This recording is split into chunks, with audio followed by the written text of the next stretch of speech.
When I tell people that I'm from Los Angeles, a lot of people are like, oh my God, it must be so awesome. Do you see a lot of celebrities? Why would you want to leave? People don't understand how woke and left Los Angeles has become. It's one of the most mismanaged cities in the world. You pay a ridiculous amount in taxes. Everything is super expensive. It's not safe, but mainly the woke politics, everything seems so backward. The unruly mobs just took over Los Angeles, as it literally looks like it's been conquered. As the ICE protests were essentially encouraged by the mayor, more of these foreign forces started to show up in the streets, destroying parts of their own city. As nothing stops federal law enforcement faster than lightly vandalizing your own streets. And this is why I personally am like so anti-illegal immigration, because I'm from like one of the epicenters of it, right? Like New York has it pretty bad, but in LA, I've seen the effects over time of all these illegal immigrants coming into the country. I grew up in like the 626 San Gabriel Valley. If you know that area, there are a ton of Mexicans and Asians essentially living together in harmony, right? So some of my best friends were Mexican growing up. I love Latinos. They're not the problem. The people who came into the country legally or who were born in the US are just as American as anybody else. But it's all these people that have come into the country illegally that is changing the politics of California. Do you know that in California, it's illegal to check for ID when voting? As someone who's like an outsider looking in, the only thing that you can think of is that they're letting all these illegals in so they will vote for these democratic policies so they can stay in power. Now, this is why I picked living in Poland compared to all of the other European countries. Poland has one of the strictest anti-illegal immigration policies in all of Europe, and that's why I think the country is very safe. I think that it's one of the best places to live because it's still a homogenous society. They have a very deep and rich history that all the people can connect with. And in America, it just feels so chaotic right now because there's nothing really tying anybody down to the US because everybody comes from immigrants. So because of that, you have constant battle of values, and this protest is a perfect example of this. It's so funny to me that people are like rioting and flying the Mexican flag in order to protest people being deported back to Mexico. Like, it's just wild to me. And that's how far woke it's gotten, right? None of it really makes sense anymore. People are just protesting the protests. It's just leading to so much societal like chaos and unrest. And that's why I had to leave the US, and LA is like one of the worst places for this.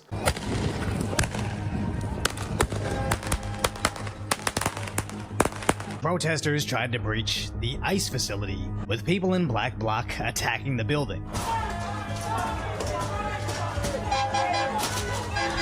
Even getting inside, tagging profanity on the vehicles they believed to belong to the feds. As street journalist Anthony Cabasa shows us, they're genuinely attacking them, crawling up and trying to sneak inside. And this is what I mean when I say like the US is like a third world country with money, because this is the shit that you'll see in Colombia. I was in Colombia when they were rioting after, I think it was like 2021, right after COVID. A lot of people took to the streets and people were rioting. They set buses on fire. It was crazy. That's Colombia, which is considered a third world country. But seeing this, it happened in the US for people that are totally against the national interests of the US, it's mind-boggling to me. And this is why I have such an anti-immigration stance, and people don't understand it, but I've seen this going on for a very long time, ever since I was young, actually, and I think it's only getting worse. As mainstream news outlets like Fox got chased off,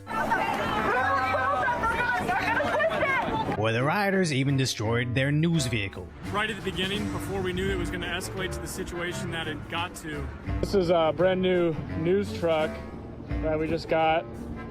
Looks like the tires were slashed. They busted into the windows. Our personal bags were in the car. They stole all the stuff that was inside. And even into the evening, journalist Aldo Barazzoni also got chased off by the mob.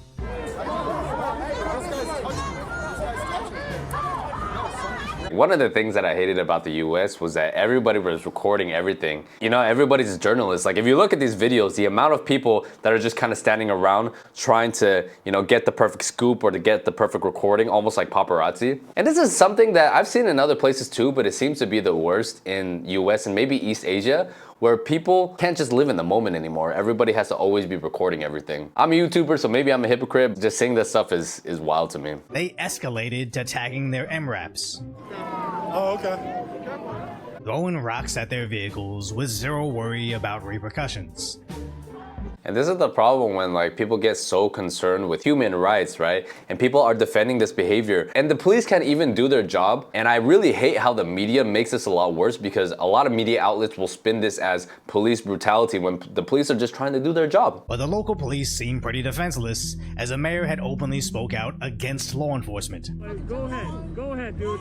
Raise that gun to me again. Move. Let's move. You better kill the. And these guys are crazy, out there doxing that police officer. That's as there's no crazy. other reason to post this information next to that video other than to try to intimidate them. Like when I was in college, there was a very anti-police sentiment, especially in some of the most liberal places in the US. And it makes me really mad because one of my ex-roommates was a cop and he told me all the stuff that they would go through. It's a very thankless job. So that's why I respect police officers a lot, because especially in the US, right? Every time you stop somebody or you pull up to a house, there's a chance that you may die as a police officer. And you have to make a decision in a split second. And if you make the wrong decision or you accidentally kill somebody, like you shoot someone that you thought had a gun, but turns out they didn't have a gun, and the media spin it in a certain way to make the police officers like enemies, all of a sudden your life is ruined. I'm not saying all police officers are good, but you need to allow them to do their job. And it's not an easy job. And I really hate when people try to say like, oh, this police officer should have done it this way. They need to act like this. You've never been in a high pressure situation like that before. So you're saying all these things like, oh, I would act this way, I would act this way, but you don't know what it's like. I don't know, I just have tremendous respect for law enforcement. It's not an easy job, it's often thankless. Growing up in LA where a lot of people hated the police, to me was just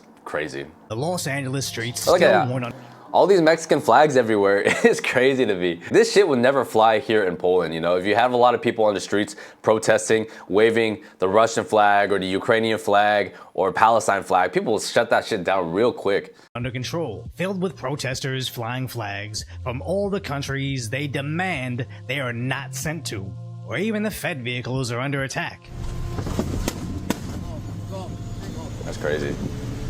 It's like the apocalypse. It's Actually crazy. shattering the windshield and injuring the agent, as this guy in a yellow dirt bike helmet was throwing rocks at not only the marked patrol cars, but any random car driving by. DAs don't really follow through with prosecution, but in multiple parts of the city, the rioters started fires, even burning vehicles while flying That's it. It flags looks like for Latin Mexico. America, bro. It's There it crazy. is. Mexican flag can, you know.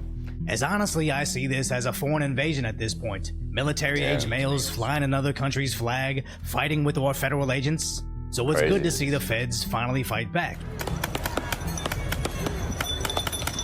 So this is one of the things why I supported Trump in the last election. I'm not gonna say if I like or I dislike Trump. I'm not really a political YouTuber, but I really liked his anti-immigration stance because coming from California, I saw the real repercussions of all these things happening. It's just crazy to me that the left in these Western countries have gotten so far left that it's always about compassion over everything. But Jordan Peterson talks about this, like you beware of people who use compassion as a way to get the moral high ground to justify their bad position. Yeah, that's why I'm so jaded. That's why I'm pretty overall conservative in my political views, because this is where I came from. I saw all of this happening all the time. So now California's Governor Newsom says this is the feds' fault. So And this is one of the other issues.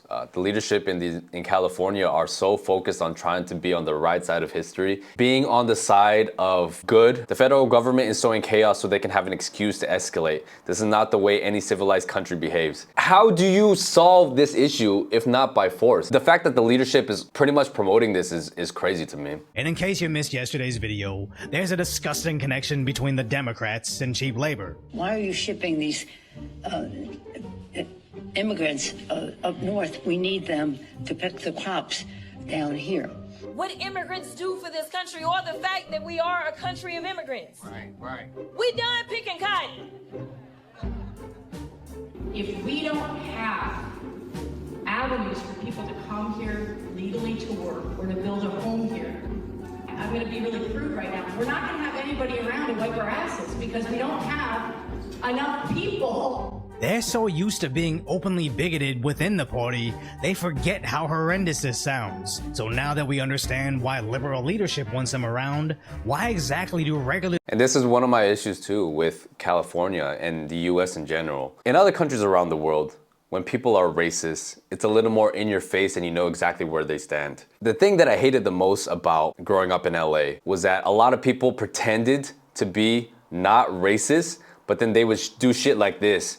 And it's like the soft bigotry of low expectations that people would want to, get offended on my behalf. And then they try to pretend that, oh, we're the good guys, we're not the racist ones. Remember, when people would make jokes on Asians' behalf, right? A lot of us, we can take it. It's like, if it's funny, it's a good joke. And I remember the people that got the most mad about like racist jokes were white liberal women. They cared so much about like me having to be offended, and I'm like, why are you being offended on my behalf? I don't even think it's that offensive. If you ask a lot of minorities that grew up in LA, we don't find a lot of this cultural appropriation bullshit like offensive. It's really just the white liberals that are screaming on our behalf, thinking that they're doing something. And I think that's way more racist than anybody just saying a comment to me that like ching chong or whatever. You know what I'm saying? The citizens support this so much.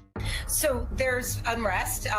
Let's start with there's protest, lawful protest, which is allowed in this country. There is some unrest. Lawful protests, but some unrest is kinda catchier than fiery but mostly peaceful, but they've had 4 years to protect the lie, using anything to get you to believe the police are randomly snatching up families at work and not who they're actually arresting, like guys wanted for grape, known gang members, guys that attack their wives, and traffickers. So these idiots in the street think they're being freedom fighters when they're actually just protecting the worst criminals in their community, all in the name of providing cheap labor and even cheaper votes for the Democrats. And to come off to other people as justice, like they're the ones fighting for justice. And it's a lot of protests and it's a lot of talking, and so they can have the moral high ground, but a lot of it's just posturing, and that's why I find out a lot of this shit is just BS, I hate it. While literally bankrupting the social services they likely rely on. It doesn't make sense, but that's what happens when you have more emotions than information. Great video, man. I think he's also from California. A lot of us from California, especially if you lean on the conservative side, we saw this coming from a mile away.